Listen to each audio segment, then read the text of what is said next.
کہ اچھا مسلمان وہ ہے اور حقیقی مہاجر وہ ہے، آقا علیہ السلام نے ارشاد فرمایا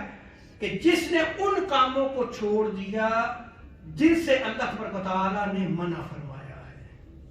یعنی اچھا مسلمان وہ ہے جو مہاجر بن جائے، ہجرت کرنے والا بن جائے۔ ہجرت کیا کرے کہ وہ گناہوں کی زندگی کو چھوڑ کے نیکی کی طرف آ جائے،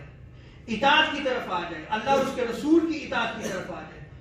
اللہ اور اس کے رسول کی تعلیمات کی طرف آ جائے، قرآن و سنت اوڑھنا بچھونا اس کا بن جائے، وہ مہاجر بن جائے، برائیوں کو چھوڑ دے، نیکیوں کی طرف آ جائے،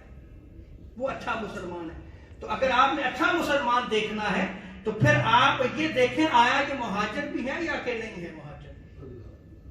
کیا اس نے ان برائیوں کو چھوڑ دیا ہے جس سے اللہ تبارک و تعالیٰ نے اسے منع فرمایا ہے، قرآن ہے،